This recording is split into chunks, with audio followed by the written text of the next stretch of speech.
My name is Margaret.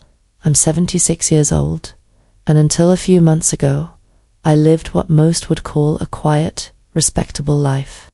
I've spent over 4 decades in the same little house with white shutters on Maplewood Lane. My neighbors knew me as Granny Margie.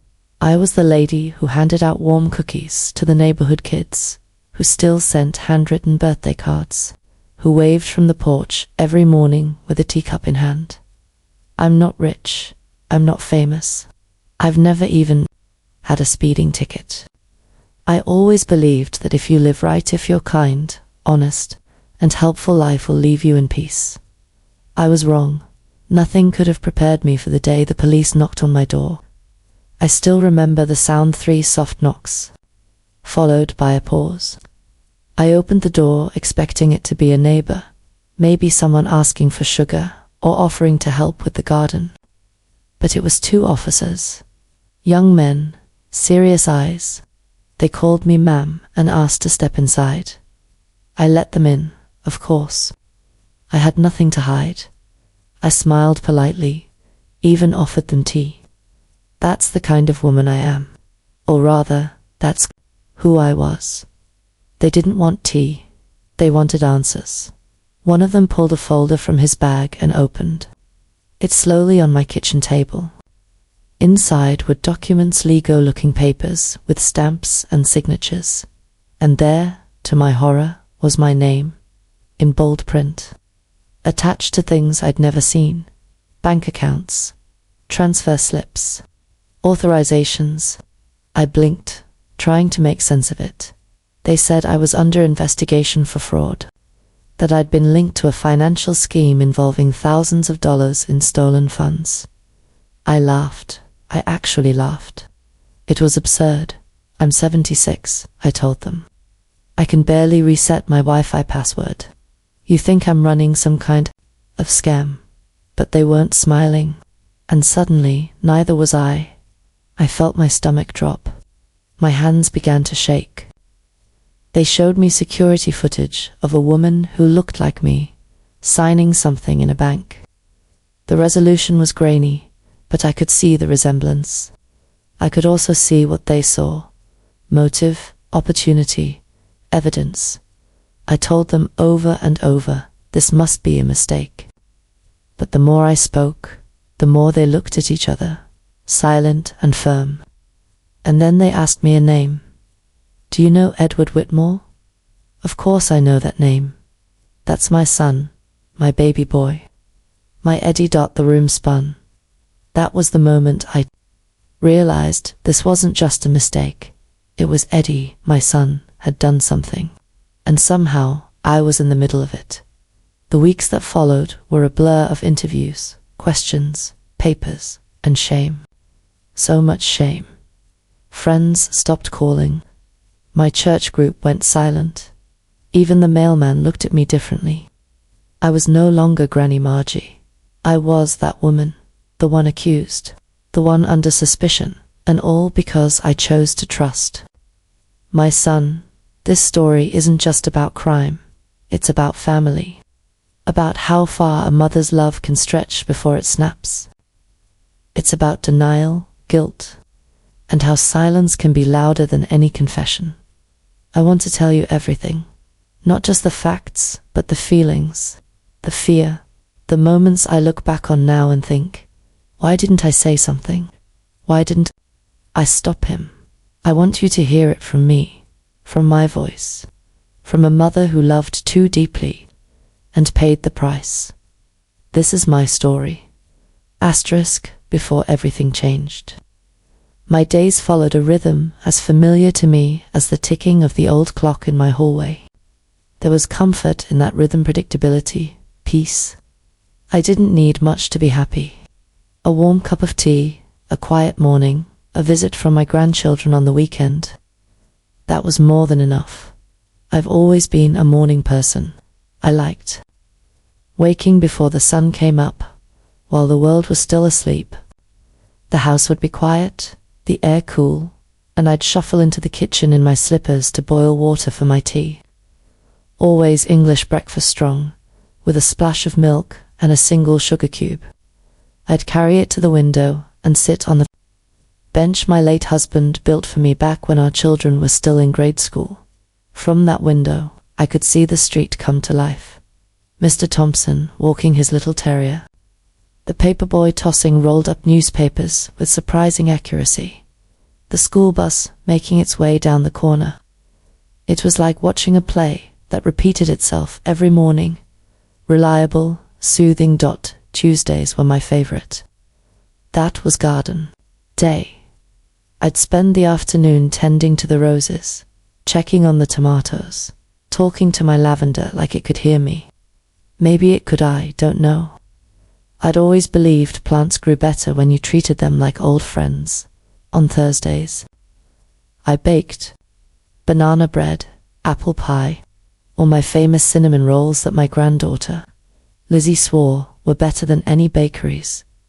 I'd often make extras and deliver small parcels to the neighbors, just because, not for any special reason. Kindness doesn't need a reason, I always said. And then Sundays, those were sacred. Not just because of church, though I never missed a service, but because of the family lunches. My daughter Grace would bring her 3 kids. My eldest, Thomas, would join us when he could, and sometimes even Eddie came. Not often, not regularly, but he came. We'd sit around the dining room table, where the wood still bore the tiny fork dents from when the kids were small, and banged their silverware before dinner. I never had the heart to refinish it. Every mark was a memory, a reminder that my life had been full of love and noise and scraped knees and spilled juice. After lunch, the kids would race to the living room, and I'd settle into my chair with a quilt across my lap, watching them play. Grace would help me with dishes, and we'd chat about work, school, and the occasional bit of family gossip. Those were good days. Days that made me forget the small aches in my knees or the loneliness that sometimes crept in during the week. I was, in every way that mattered, content, of course. There were hard times too. Life as a single mother wasn't easy. When my husband passed, the grief nearly swallowed me, but I kept going for the children. I worked 2 jobs at one point, gave up vacations, learned to stretch $1 until it begged for mercy. But I never complained. I found meaning in the sacrifice. I was building something, a home, a future for my family, and for the most part, it worked. Thomas became a teacher, Grace, a nurse. I was proud of them both. They visited, called, helped me around the house. Eddie. Well, Eddie was always different. He was brilliant, but restless. Funny, but secretive. He didn't follow the same path as his siblings, dropped out of college, drifted between jobs, had big dreams, always talking about the next big thing. He was the child who needed me the longest. And maybe I see this now, he was the one I let get away with the most. But even so, even with all of that, I never imagined what would happen next. I never believed, for even a second, that my simple, peaceful life could unravel so quickly. That everything I had built, my home, my name, my reputation, could be questioned. That I could be questioned. You see, when you live a life like mine, you start to believe you're safe from the chaos of the world. That criminals and scandals and courtrooms happen to other people. People on the news. People in faraway cities. Not to a grandmother who knits scarves in the winter and makes jam in the summer. But the world doesn't always care how gentle your life has been. Sometimes trouble finds you anyway. Sometimes it's not the stranger who brings it to your door. Sometimes, it's your own child. Eddie was my youngest, my baby. He came into my life when I was already a little tired and a lot wiser. After raising 2 children, I thought I knew everything about motherhood. But Eddie proved me wrong. From the very beginning, there was something different about him. Not in a bad way, just different. He was smart, yes, exceptionally so. Even as a toddler, He could figure things out that would baffle most children his age. He was always 3 steps ahead, sometimes 4. That was both a gift and a warning. Though I didn't see it that way back then. Eddie had this charm. He could talk himself out of anything. I remember when he broke a neighbor's window playing baseball. He was 9. He walked right over, apologized, offered to mow their lawn for a week, and made them laugh within 5 minutes. They didn't even make him pay for the window. That's who Eddie was: clever, charismatic, and always smiling. But behind that smile, I now realize, there was a layer of restlessness, a kind of friction that never quite settled. He wasn't content, not with rules, not with expectations, not with a normal life. While Thomas and Grace did their homework without being asked and followed the rules, Eddie always challenged everything. He questioned curfews, chores, even the idea of going to college. I used to tell myself it was just teenage rebellion, a phase, a mind too curious for its own good. But it never ended. After high school, he enrolled in a community college but dropped out after 1 semester. Said it wasn't challenging enough. Said he had bigger plans. I believed him. I wanted to believe him. He bounced from job to job, retail, tech support, even a stint as a food delivery driver. There was always a reason he left. The boss was a jerk. They didn't respect my talent. I'm not meant to work for other people. Always something. He'd come home, sleep on my couch, and say he was working on a business idea. Sometimes he'd have charts or websites pulled up on his laptop, and I'd nod along, even when I didn't understand half of it. He made money somehow, though that was the confusing part. He'd show up with new sneakers, the latest phone, once even a smartwatch I couldn't afford for myself. When I asked where the money came from, he'd smile and say, "Crypto, Mom, you wouldn't get it." And maybe I didn't, but I should have pressed harder. I should have asked better questions. But how do you question your child when they're sitting in your kitchen, looking tired and lost and hopeful all at once, when they hug you and call you mama the way they did when they were small? You don't want to believe they're doing anything wrong. You want to believe they're figuring it out in their own way. The signs were there. Packages coming too. The house that he never opened in front of me. Phone calls he took outside. Late nights. Sketchy friends who never stayed long. Once, I found a letter from the bank about a flagged transaction, and when I confronted him, he said it was a mistaken error on the bank's part, and I believed him. I see now that I was lying to myself, but I didn't want to lose him. He was already drifting further and further away. I thought that by staying supportive, by keeping my arms open, I could catch him before he fell. There's a moment I'll never forget. It was late, maybe close to midnight. Eddie showed up at my door, sweaty, anxious. He said he needed a favor. He had a business deal that required a cosigner, just for a short time. He told me he couldn't get the paperwork through without my signature. I was hesitant. But then he said, "Mom, you always believed in me. Please, just this once." So I signed. I didn't read the papers. I didn't ask the right questions. I didn't want to offend him. I wanted to be the kind of mother who trusted her child. That signature would come back to haunt me. Looking back, I don't think Eddie ever meant to hurt me. But I do think he made choices, knowing I'd take the fall if things went wrong. Maybe not fully, but somewhere inside him, I think he knew. And maybe, somewhere inside me, I knew too. But love can be a dangerous thing when it blinds you to the truth, asterisk. At first I didn't think much of it. Small things, quiet changes, things you can easily brush off if you're not looking too closely or if you don't want to. Eddie had always been a bit unpredictable, but around that time, something shifted. It wasn't just that he was between jobs again.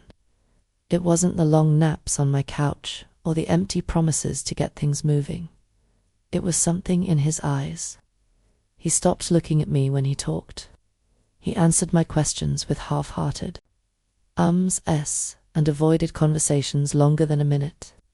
It was like he was shrinking into himself, or hiding something. I remember one afternoon I think it was late spring I was baking banana bread for the neighbors when he came in through the back door. He startled me. His shirt was soaked in sweat, and he smelled like he'd been running, not just walking, fast running. I asked him where he'd been. He said, "Just out. Needed some air." Then he went straight to the guest bathroom, locked the door, and didn't come out for almost an hour. When he did, his face was washed, his shirt changed. He smiled like nothing had happened. But my mother's intuition, it flared. Still, I said nothing. Just handed him a slice of banana bread like everything was normal. A few days later, I found envelopes stuffed in the drawer of the old desk in the spare room.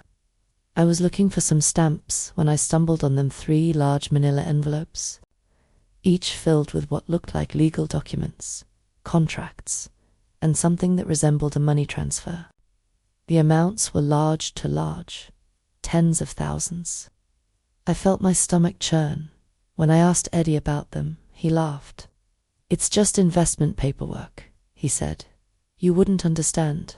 I wanted to believe that. I really did. But something didn't feel right. I told him I didn't want him doing anything shady under my roof. He rolled his eyes. "Relax, Mom. It's all legit." I didn't press. I should have.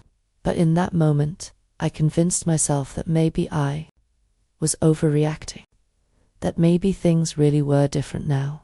That Eddie was just being secretive because he wanted to surprise me with a success story. Then came the night calls. Late at night, sometimes well past midnight, I'd hear him whispering in the kitchen or stepping outside to take a phone call.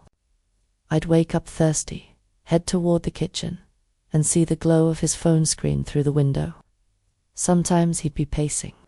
Sometimes he'd be still, just nodding or speaking low and fast. Once, when I stepped outside and called his name, he jumped like I'd caught him red-handed. He snapped at me, actually snapped. "Don't sneak up on me like that." I was stunned. He'd never raised his voice to me like that before. He apologized a minute later, said he was just stressed. I forgave him, of course. I always did. Then came the package. It arrived on a Wednesday morning, brown box, no return address. Eddie wasn't home when it came, so I left it on the hallway table. But curiosity got the better of me. It was heavy, too heavy for something innocent. When I nudged the top open just a little, I caught a glimpse of stacks bundles of what looked like cash, wrapped in rubber bands. I closed it immediately. My hands were trembling. When Eddie came home, I told him about the package. He acted cool, almost too cool. Took the box, said, "It's nothing important," and walked it straight to the basement. He stayed down there for over 2 hours. I didn't follow him. I didn't ask. I didn't want to know. Looking back now, I see what I was doing. I was protecting myself from the truth. I didn't want to believe that my own son could be doing something illegal. I didn't want to believe that I had been blind. I had spent my entire life teaching my children about honesty, about doing the right thing. How could this be happening under my roof? But sometimes the truth knocks softly. Sometimes it doesn't come crashing in. It tiptoes. It whispers. It leaves clues you'd rather ignore. I saw the signs. I just didn't want to believe what they meant. It was a Tuesday. I remember because Tuesday is when I watered the gardenia bush out front, the one Eddie planted for me on Mother's Day 5 years ago. The sky was grey that morning, overcast, but no rain. Just that strange, heavy stillness. In the air, like the world was holding its breath. I was in the kitchen, slicing apples for a pie, when I heard the knock. 3 slow, deliberate knocks. Not hurried, not nervous, just firm. I wiped my hands on a towel and made my way to the front door. When I opened it, 2 men stood there, police officers, not in uniform, but I could tell. There's a certain way they stand, a certain weight to their presence. One was tall and thin, the other broad-shouldered with kind eyes. They said, "Good morning, ma'am. Are you Margaret Whitmore?" I nodded. My heart started to beat faster. Not racing, not panicked, just a growing thud. Steady and deep. I invited them in, like any polite woman would. Offered them a seat, then tea. They declined.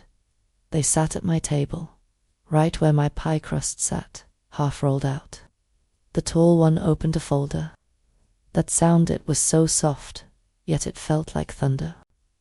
To me, they explained slowly, calmly, like they were talking to someone fragile. There had been an investigation, they said. A financial operation, fraud, identity theft, and illegal transfers. They said my name had come up repeatedly. At first I thought it was a mistake. Maybe someone with the same name, or maybe they'd confused my address with someone else's. I laughed a little nervously and told them I'm a retired librarian. I crochet socks and make jam. I think you have the wrong person. They didn't smile. Then they showed me the documents. Copies of transactions, contracts, legal forms. They laid them on the table, one by one, like cards in a slow, painful game. I looked at them. My name was there, my signature, my address. I stared at it, unblinking. I knew that signature. It was mine, but I didn't remember signing those papers, and certainly not opening those accounts. I started to shake, not violently, just a tremor in my fingers I couldn't control. I asked them, "Where did you get these?" They told me, from a series of linked accounts, all tied to a fraudulent business registered in my name. I told them I knew nothing about any business. I told them I had never touched a computer to manage accounts like those. I barely use email. But then came the question that froze the blood in my veins. "Do you know Edward Whitmore?" "Of course I know that name. My son, my Eddie." I looked up slowly. "Yes," I said. They nodded, shared a glance, and then everything started to make sense. And nothing made sense all at once. They believed Eddie had orchestrated the operation. But the problem was, some of the assets were in my name, and until they could prove otherwise, I was legally responsible. My voice broke. "He used my name?" I asked. He used me." They didn't answer right away. That silence said more than words ever could. They asked me if I had ever signed anything for Eddie, anything financial. I had. Of course I had. He was my son. There were moments when he needed helper. Signature here, a cosign there. I never thought twice. I trusted him. I never imagined he'd use that trust to build something so dangerous after they left. I sat at that table for hours, the pie, crust dried and cracked beside the papers they left behind. I didn't move. I couldn't. It felt like the entire house had shifted. Like the walls knew. Like the floor was ashamed of holding me up. I called Eddie, straight to voicemail. I called again and again. Nothing. That night, I didn't sleep. I sat in my armchair, in the living room with the light on, waiting for him to come through the door and tell me it was all a mistake, that he'd explain everything, that the police had it wrong, but he didn't come. That was the day everything I thought I knew about my son, about myself, about the life I had built crumbled in an instant, and deep down, I knew it wasn't a mistake. Asterisk, they brought me in. 2 days after that first visit. I wasn't arrested, at least. Not in the way people imagine. No handcuffs, no sirens. Just a quiet knock on my door early in the morning, and 2 officers asking politely if I'd come down to the station to answer a few questions. I agreed, of course.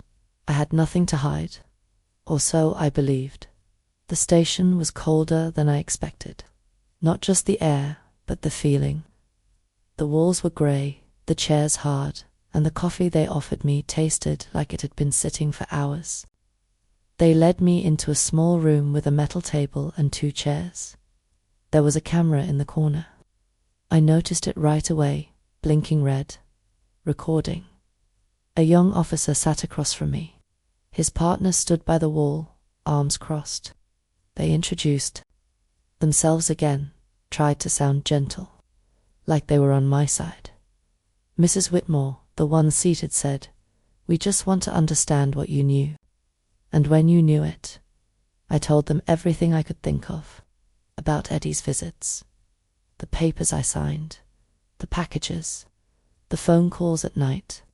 I admitted I hadn't asked the right questions, that I had trusted my son, that I had assumed wrongly. He was simply going through a rough patch. They listened, nodded, scribbled notes. Then came the harder questions. "Were you aware of the 3 bank accounts opened under your name last year?" "No," I said. "I only have 1 account. I've had it for decades. I didn't open anything else." They showed me copies of the paperwork. My name was printed at the top, my address, and at the bottom, my signature. It looked exactly like mine. I couldn't breathe for a moment. My hands shook. "I didn't sign these," I whispered. "Are you saying someone forged your signature?" I don't know," I said honestly. "Maybe, or maybe Eddie. Maybe he asked me to sign something and didn't tell me what it was." The truth was, there had been times he'd rushed in with papers, smiling, saying, "Just a quick thing, Mom. Can you sign here? It's just a formality." I never thought twice. I wanted to help. That's what mothers do, isn't it? I could see it in their faces, the doubt.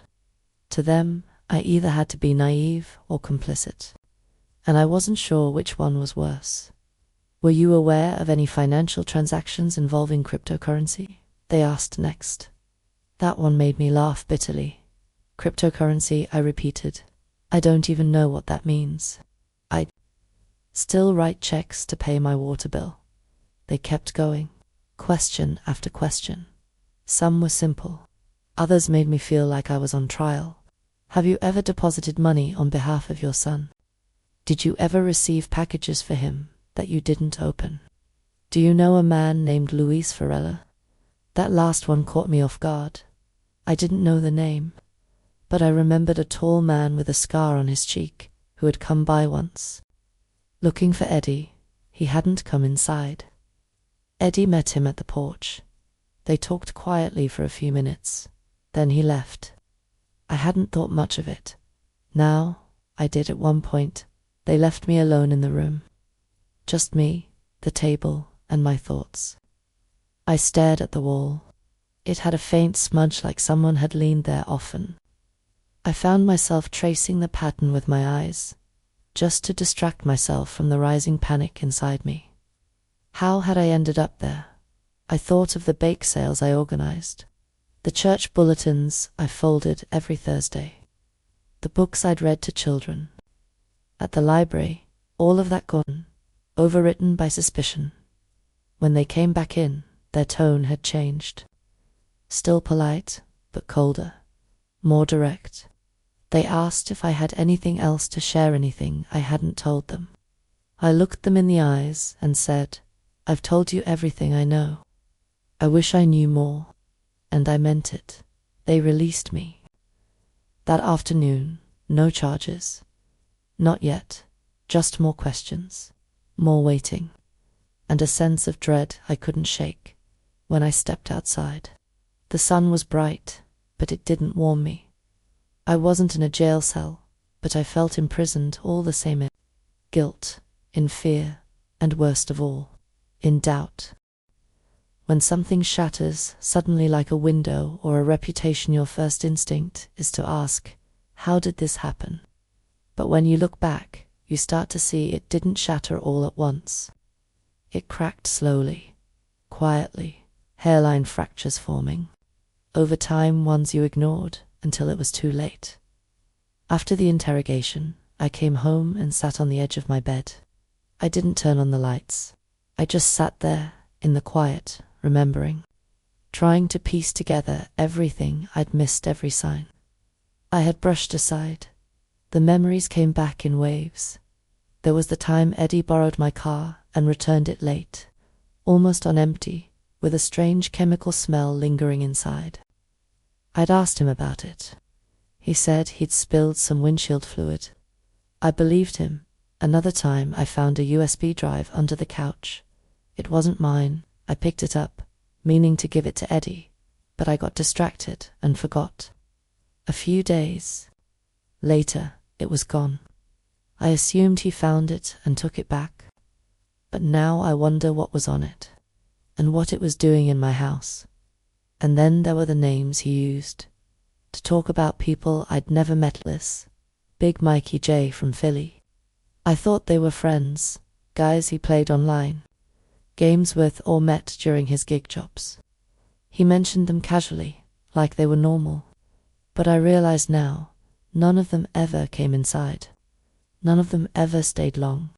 They came and went like shadows. I also remembered the checks. There was a moment months before the police ever came when I noticed a check had cleared from my account that I didn't remember writing. $1,200.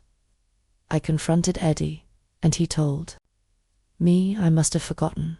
It was for the plumber, remember? He said. You signed it when I was fixing the sink. He was right about one thing: I had been having plumbing issues. So I let it go. But now I realize I never hired a plumber. Eddie fixed the sink himself. Little lies, so well timed, so convincingly told, and I let them slip past me. Then there was his laptop. He always carried it around like it was a lifeline. Never left it open. Never let anyone touch it. Once, I asked him to help me with something on my computer, and when I got up to get a pen, I noticed he quickly minimized something on his screen. I caught a glimpse of numbers, charts, and a logo I didn't recognize. I said nothing. I didn't want to invade his privacy. Why didn't I push? Why didn't I insist? Because I was afraid of the answer. I think every parent has a moment like that. Moment where you know something isn't right. You feel it deep down, like a cold breath against your spine. But love is louder. Love tells you he's just figuring things out. Love says it's not that serious. Love whispers he'd never hurt you, but Eddie did hurt me. Not with fists or words, but with choices, with silence, with manipulation. And I made it easier for him every time I chose not to see. I remembered the envelopes too. Thick, cream-colored envelopes that came addressed to him but were sent to my address. He always grabbed them quickly, never let them sit on the counter. Business stuff, he said. They came once a week, then twice, then they stopped. Around the time the police came, another flashback, Eddie pacing in the kitchen, muttering to himself. I had asked what was wrong, and he told me he was just stressed about a new opportunity. I offered to help, and he snapped, "You wouldn't understand." Then he apologized right away and hugged me. At the time, I chalked it up to pressure. Now, I wonder what he was hiding. What hurts the most about these memories is how ordinary they felt when they happened. None of them screamed danger. They were whispers, not sirens. But taken together, they told a story I refused to read. I thought I was being a good mother, offering trust, space, support. But what I was really offering was cover. I was the perfect front, a sweet old lady, in a quiet neighborhood. Who would ever suspect me? Who would look past the flower beds and knitting needles and see the forged documents in my name? No one, and that's what Eddie counted on. After the police came and after the questions began to pile up, I tried to get in touch with Eddie, not just once, dozens of times. I called his phone, I sent messages. I even tried emailing him, though. I wasn't sure he even checked that account anymore. Nothing. At first I thought maybe he was scared, that maybe he'd gotten wind of the investigation and needed time to process. I told myself he'd show up on my doorstep like he always did, eyes heavy with regret, arms open, ready with another excuse and a promise to fix everything. That was his pattern. Mess up, vanish, return, repeat. But this time, he didn't come back. The days dragged, each one heavier than the last. Every time the doorbell rang, my heart jumped. Every time I heard a car pull up outside, I looked through the curtains. But it was never him, just the mailman, or a neighbor, or silence. I even drove to his old apartment, even though he hadn't lived there for months. It was abandoned, dusty windows, a rusted-out mailbox stuffed with junk. I knocked anyway, waited. Nothing. I left a note on the door. "Eddie, please call me. I'm scared. I just want to hear your voice. Love, Mum." It was still there when I drove by 2 days later. I started to worry that something had happened. To him. Not just legally, but physically. Had he gone into hiding? Had someone hurt him? I didn't know what kind of people he'd been dealing with. The name the police had mentioned always varelect circling in my mind like a buzzard. Was he dangerous? Was Eddie in trouble with more than just the law? My sleep became fragmented. I'd wake in the middle of the night, drenched in sweat, heart pounding, convinced the phone was ringing or someone was at the door. But there was no sound, just the hum of the fridge and the creak of the old house. One night, I sat up in bed and went to the attic. I hadn't been up there in years, but something told me to look. I found old boxes of Eddie's things, school papers, a football trophy, a broken camera he never fixed. In one box, I found a journal. I hadn't seen it before. It was black, leather zippered shut. I hesitated, then opened it. Most of the pages were empty, but tucked in the back were a few scribbled notes. Names, numbers, locations, safe house, Chesterfield, J at 4th and Main. Don't trust S. Skeptical. Handwriting was Eddie's, but the content felt like it belonged to a stranger. It read more like a spy movie than the boy who used to draw dinosaurs on the walls with crayons. I brought the journal to the police. They thanked me, said it was helpful, but they couldn't tell me much else. Days turned into weeks. I stopped. Opening the curtains, I stopped baking. I stopped talking to the neighbors, not out of guilt, but from exhaustion. How could I explain what I didn't understand myself? My own son had vanished and I was left behind to carry the weight of his decisions. Eventually, I received a letter in the mail. No return address, just my name, written in block letters. My hands trembled as I opened it. Inside was a single sheet of paper. "Mum, I didn't mean for things to get this bad. I didn't want you to get hurt. I just needed help. I thought I could fix it before it got out of hand. I'm sorry. I don't know when I'll be back. Please don't look for me. I love you. No phone number, no location, no way to reach him." That was the last I heard from Eddie for a long time, and for the first time in my life, I didn't know how to be a mother to him. I didn't know how to protect him, how to forgive him, or how to find him. All I had was that note, a broken heart, and a growing silence that filled every corner of my house. After Eddie disappeared, sleep became a stranger. I'd lie awake at night, staring at the ceiling, listening to the silence that seemed louder than any noise. I wasn't just missing my son, I was haunted by the unknown. Every sound felt suspicious. Every creak of the floorboards, every passing car. I kept the porch light on for weeks, hoping, foolishly, that he'd come back. But he never did. Outside, things weren't much better. My neighbors, once friendly and warm, stopped talking to me. Some wouldn't even meet my eyes. People at church became quiet, guarded. I overheard someone whisper, "She must have known what he was doing." That crushed me. Guilt and shame moved into my house like uninvited guests. I started second-guessing everything. Had I seen the signs and ignored them? Was I to blame for being too trusting? I stopped going to the store, stopped baking, stopped smiling. Even the children across the street, who used to wave every morning, no longer looked my way. I felt like I'd disappeared even, though I was still there. I wasn't charged with anything. I wasn't even arrested. But in their eyes, I had already been judged. The hardest part wasn't the silence from the neighborhood.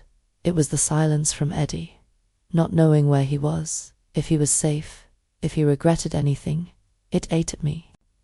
I checked my phone constantly, hoping for a message, a call, something, but nothing came. All I had was a house full of memories and a growing sense that the life I knew had quietly slipped away. Asterisk, the first time I was questioned, I was nervous. By the third time, I felt like I was living in a crime drama, except I wasn't acting. This was real, and it was terrifying. The officers weren't cruel, but they weren't comforting either. They sat across from me with blank faces, asking the same things over and over. Did you authorize this bank account? Did you know your son was involved in illegal activity? Why didn't you report anything sooner? Every time I said the same things, I didn't know. I trusted him. I thought he was just struggling. But each time I said it, I believed it a little less. They showed me signatures that looked like mine, maybe they were. But I didn't remember signing those forms. I'd signed things for Eddie before. Quick things, no questions asked. That's what mothers do when their sons ask for help. Was I careless? Absolutely. Was I guilty? No. But it didn't feel like that mattered. I began keeping notes at home. Dates, packages, conversations, anything I could remember. I didn't want to be caught off guard again.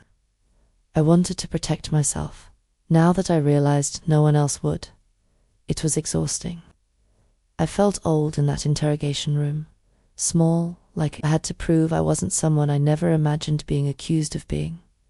After each session, I'd go home and sit in silence. The kettle would whistle, the light would shift across the room, and I'd wonder if this was how the rest of my life would feel, watched, questioned, never quite trusted. I wasn't wearing handcuffs, but I felt trapped all the same.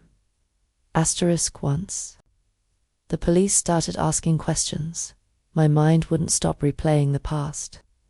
Not the big, obvious moments, those were easy to dismiss. It was the little ones that haunted me. Like the time Eddie came home late with dirt on his shoes and a hollow look in his eyes. Just a long day, he said. I didn't push, or when a package arrived addressed to me, but before I could even open it, he whisked it away. It's just a mix-up, he insisted. I'll take care of it. And I let him. I remembered signing papers without reading them. It's just for a business account, he said once. Routine stuff. You're just helping me get started. I was proud of him. He was trying to be independent. Or so I thought. There was a notebook I found once, full of scribbles and numbers. I asked about it. He laughed and said, "You wouldn't understand, Mom." I left it alone. Now I wish I hadn't. Looking back, I realize I didn't ignore the red flags. I chose to believe they were something else. I wanted to see the best in my son. I wanted to believe he was overwhelmed, not dishonest. That he was unlucky, not dangerous. I told myself a mother's job was to trust. But sometimes, trust becomes blindness. I thought I was supporting him. Now I wonder if I was just helping him hide. Those memories, once harmless, now feel like warnings I didn't heed. And they visit me at night when the house is quiet, not to accuse me, but to remind me that love without truth can be a dangerous thing. Asterisk Thomas showed up unannounced one Sunday afternoon. I heard his car before I saw him, steady, deliberate. Like everything he does, he walked through the door with a box of pastries and a face that said he wasn't just here to catch up. We sat in the kitchen, the one place that still felt somewhat normal. I poured tea, though neither of us touched it. After a long silence, he finally spoke. "Mum," he said softly, "we need to talk about Eddie." My stomach turned. He didn't accuse me. He wasn't angry. He just looked tired, worn down by the weight we were all carrying. "Did you know?" he asked. I looked him in the eye and told him the truth. "No, but I think I should have." He nodded slowly, not in judgment, but in quiet understanding. "You have to stop protecting him, Mum. If you know anything else, you have to say it. You don't owe him silence." That was hard to hear, but it was true. He left a folder on the table, documents, timelines, legal notes, things I hadn't seen. "You need to read this," he said. "Know what's real." Then he hugged Metally, firmly. Not like a child needing comfort, but like a man offering strength. "You're still my mom," he said before he left. "But you have to start telling the truth. For you." After he drove off, I sat there for a long time with that folder in front of me, and I realized something. If Thomas could still love me while asking me to be honest, maybe loving Eddie meant I had to be honest too, even if it hurt. It was a quiet morning, the kind where the silence feels heavier than usual. I sat at the kitchen table with my hands wrapped around an empty teacup, staring at the porch where Eddie used to sit. That's when I knew I couldn't keep holding it in. I'd been carrying guilt like a secret coat, the weight of not knowing, the fear of what people might think, the shame of wondering whether I had helped him, even unknowingly. So I picked up the phone and called the detective. "I need to come in," I said. "I have more to say." At the station, I sat in that cold metal chair for the third or fourth time, but this time was different. I wasn't confused or defensive. I was ready. I told them everything I'd remembered: the suspicious package, the checks I hadn't written, the business forms I signed without reading, the notebook, the fake explanations, all of it. The detective listened. No interruptions, just nods and scribbles. When I finished, I felt like I'd taken a breath for the first time in weeks. I wasn't trying to hurt Eddie. I wasn't trying to turn on my son. I was just telling the truth. And the truth, I'd learned, doesn't go away when you ignore it. It waits patiently, painfully until you face it. That night, it rained. I stood on the porch and let it soak my sweater, my hair, my skin. I didn't move. I didn't hide. It felt like a kind of cleansing. I wasn't innocent in every way, but I wasn't guilty either. And for the first time, I felt like I'd stepped out from under his shadow and into my own strength. A few days after I gave my full statement, something changed. The tone in the investigators' voices softened. They no longer looked at me like I might be hiding something. One of them even said, "Thank you for coming forward. You may have just helped crack this open." That sentence stayed with me. Soon after, I got a call from Detective Latham. They had uncovered new evidence: offshore accounts, shell businesses, and digital transactions linked directly to Eddie. Not me, not my name, just his. Then came the breakthrough: surveillance footage from a small bank, clear as day, walking in under a false identity, withdrawing money using documents that mimicked mine. It was undeniable. The face, the body language, the handwriting, it was all him. That's when things moved fast. They issued a warrant. The case shifted to a federal investigation. Eddie went from missing to wanted. They believed he had been the central figure in a larger scheme involving stolen identities and false business loans. It was like watching a puzzle finally coming together and realizing you weren't part of the picture. I didn't feel joy. I felt sadness. A quiet, aching grief for the son I raised and the man he became. but I also felt relief.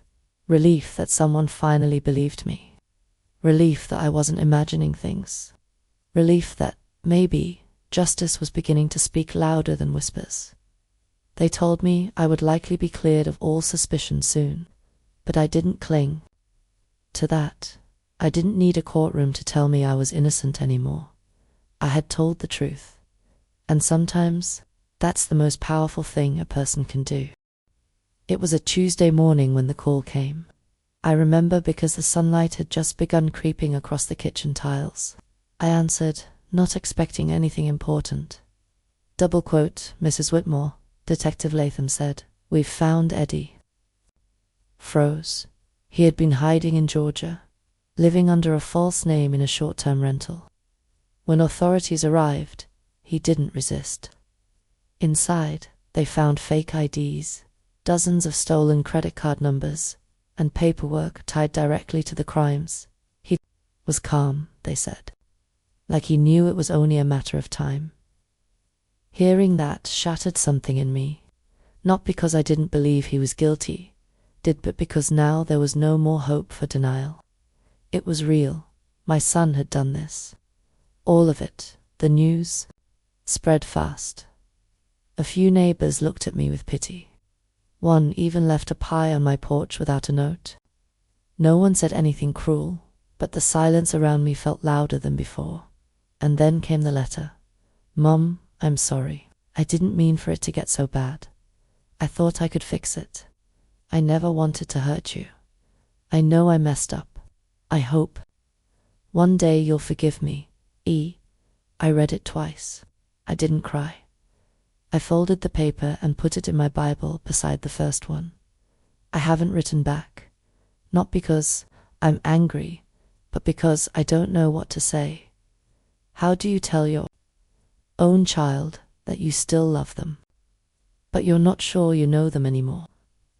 Yes, they caught the real culprit, but the mother he left behind, she's still trying to figure out who she is without him. Asterisk, it was cloudy, that morning grey sky, still air. I remember it clearly because everything felt suspended, like the world was waiting to exhale. The phone rang. It was the district attorney. "Mrs. Whitmore," she said gently, "we're officially dropping all charges against you. There's no evidence of your involvement, and your cooperation helped significantly. You're no longer under investigation." I didn't know what to say. I just whispered, "Thank you," and hung up. I sat at the table in complete silence. The truth had finally been recognized not just by the police, but by the system itself. I was innocent, and yet I didn't feel triumphant. I didn't jump for joy. What I felt was hollow. Being cleared on paper doesn't erase the looks from neighbors. It doesn't take away the fear or undo the doubt I carried in my own heart. The scars from suspicion don't vanish with one phone call. Still, it mattered. I called Thomas. He came over with Chinese food, just like he used to when he was younger.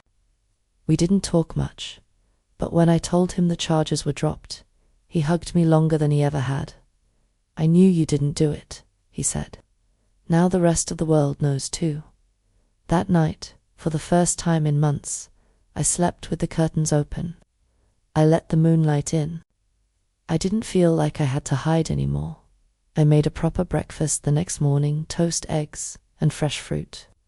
I even went out and watered my garden. It felt like reclaiming a piece of myself. I wasn't just free legally. I was beginning to feel free inside, too. Asterisk, healing doesn't happen all at once. It comes in small, quiet moments. A little less weight in your chest. A few extra minutes of sleep. A single day without replaying everything that went wrong. After the charges were dropped, I thought I'd feel whole again. I did instead. Instead, I felt unfamiliar. Like I was trying to return to a version of myself that no longer existed. I started with simple things, cleaning the house.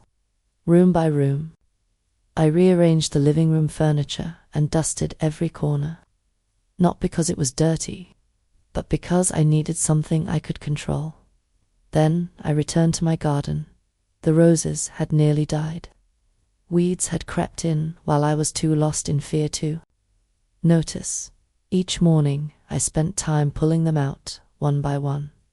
It was quiet work, honest work, and it reminded me that things can come back. Even after being neglected, some neighbors slowly returned to small talk, others didn't, and I no longer expected them to. You can't force people to forget what they think they know. Thomas visited more often. Grace called every weekend. There. Love didn't erase what happened, but it reminded me that I wasn't alone. I still hadn't visited Eddie. I wasn't ready. His letters continued, each one more thoughtful than the last.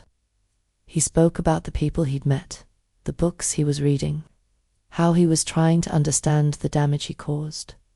I prayed for him every night, but I was still learning how to pray. For myself, the pain didn't disappear, but day by day, I learned how to live beside it, not by pretending it never happened, but by refusing to let it define who I'd become. People often ask, do you still talk to him? Yes, I do, but it's not the same as before. It can't be. After Eddie's arrest, I didn't visit him right away. I wasn't ready. I needed time to understand what he had done, not just to strangers or banks, but to me. I needed to grieve not only the crime, but the person I thought he was. The first letter came a few weeks after he was taken in. It was short, apologetic. Careful, Mum. I'm sorry I was scared. I didn't mean for it to get so far. He didn't justify himself. He didn't beg for forgiveness. He just told me the truth. Since then, we've written back and forth. His letters come every few weeks, sometimes longer. He writes about his therapy, about the classes he's taking, the regrets that keep him awake at night. He asks about the garden, about Grace's kids, about whether I've gone back to church. He signs every letter. Love, Eddie, I reply. Not every time, but when I do, I try to speak with honesty, not anger. Be well, Mum. That's how I usually end them. I'm not ready to say I love you in writing, not yet, but I do love him, in my own complicated, wounded way. I haven't visited in person. Maybe one day, but right now, distance feels like the safest form of connection for both of us. Forgiveness is a process. Rebuilding trust is even longer, but I believe people can change. And while I may never fully understand how Eddie became the man he is now, I still hold hope for the man he might become. He is my son, and that will always mean something.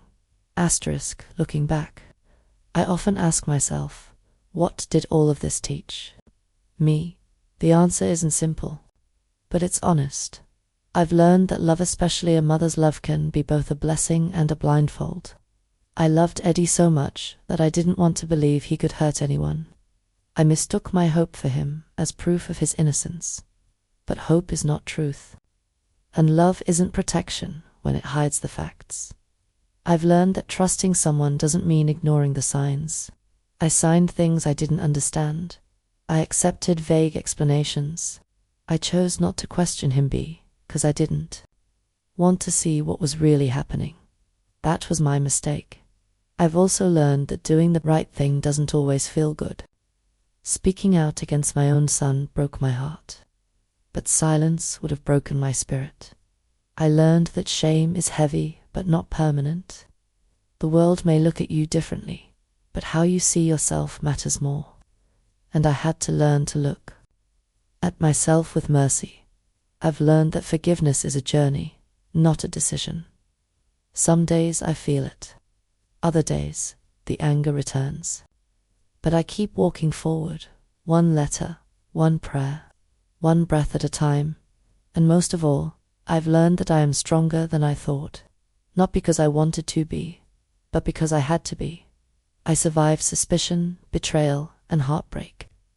I found my voice. I held on to my truth, and that truth saved me. maybe not from the pain, but from losing myself completely. Asterisk, if you're a mother listening to this, I want you to hear me clearly. You are not alone. We raise our children with hope, with faith, and with love so strong it sometimes blinds us. We want to believe they'll always do the right thing, that our love is enough to protect them from the world and from themselves. But sometimes it isn't. Sometimes they make mistakes. Big ones, painful ones, ones that ripple through everything you built. And sometimes we miss the signs, not because we don't care, but because we care so deeply we can't bear to see the cracks. If that's you, I want you to know something. It's okay to be heartbroken. It's okay to feel guilty. But it's not okay to let shame keep you silent. You can love your child and still tell the truth. You can forgive them and still protect yourself. You can feel sadness and strength at the same time. Speaking up saved me. Maybe not from pain, but from losing my voice entirely. I don't regret it. I only regret waiting so long to listen to that quiet part of myself that knew something was wrong. If your heart is whispering that something isn't right, listen. Ask questions. Set boundaries. And if the day comes where you must choose between protecting your child or protecting what's right, choose the truth. Not out of betrayal, but out of love. Because love without truth is just silence. Asterisk, if this story meant something to you, share it. Someone out there needs to know they're not the only one. And if you've been through something hard, drop a comment below. Your story might give someone else the courage to speak. Subscribe for more real stories, healing truths, and voices that matter. Thank you for listening with all my heart.